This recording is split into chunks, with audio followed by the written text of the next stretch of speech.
This is the Black Elk Peak Trail. It used to be called Harney Peak, the highest point between the Rocky Mountains and the Pyrenees. And it was a sacred place to the Lakota, and particularly to Black Elk, the famous Lakota seer. Harney was an Indian fighter, a white U.S. Army officer who fought pretty ruthless battles against Native Americans on the Great Plains. And so the place was named for him, which is entirely inappropriate. So recently the U.S. government changed the name from Harney Peak to Black Elk Peak. Black Elk had a vision which took him to the center of the world. And for the Lakota, the center of the world was right here on top of this ancient mountain.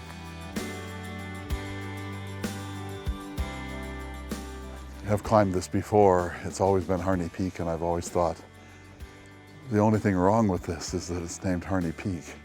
Most people don't know who Harney is from Adam, but if you're Lakota or Cheyenne or Native American, it's deeply offensive to name this most sacred place in the Black Hills after a U.S. Army officer who came out to just wallop natives. And you can't be here without thinking, this is worth fighting for.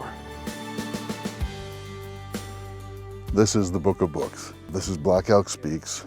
Black Elk's life and his vision as told to John Neihardt. John Neihardt was a white historian and poet, and he came out in the late 20s, and he was told, well, there's this old man who lives alone in a cabin all by himself. He's almost blind.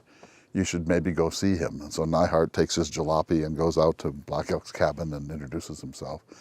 And there's this long set of pauses, and Black Elk doesn't say anything, and Neihardt thinks maybe nothing's going to happen. And then Black Elk says, I've been waiting for you. I want to tell you my story. I want to tell you my vision. It has to be preserved.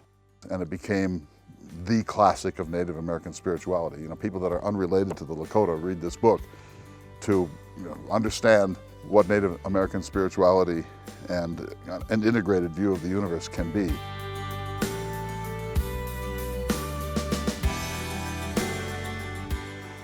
We're on the top of the Black Hills already, and we're going higher, a lot higher. And I think they said it's 2,000 feet up.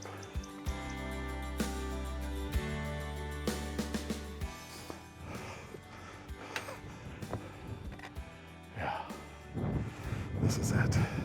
This is definitely it.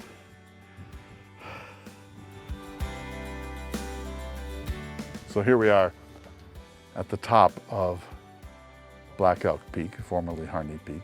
It was about a 2.5-hour walk. We took it pretty slow. Now we're at the top, and so this is where Black Elk came as an elderly man. In fact, I'll show you the cover of this book. This is him here, actually, right here. When Black Elk came here for the last time, he was an elderly man, blind and barely able to walk. And he asked Neihardt if he could come here one last time, if Neihardt would bring him here. So Neihardt arranged the party. Black Elk prayed. He said, show me a sign that you regard your people. And just then a tiny little thunderstorm, a little bit of thunder and a little half-hearted lightning happened on the top. And then it went away and the sky cleared. And both Neihardt and Black Elk realized, oh, something pretty important just happened here. And so it would be cool if we had just some rumbles of thunder. And it took place right here, certainly within 100 yards of where we sit here today. It's an amazing story. And to think that this elderly man climbed this hill and had his last prayer to the four quarters and felt that he had failed, even though they could never have known they were up against the most ruthless industrial civilization that the world had ever known. And so you can hardly blame the vision. So that's why we came here today. We've asked a few people if they know what Black Elk means or what Harney meant, and so far nobody. They know that Black Elk must have been a native and that Harney was probably a white general, but that's sort of it. So that's interesting that for most people, I guess it's just a great hike, which it is. But when you know the extra significance of it, it deepens it even more.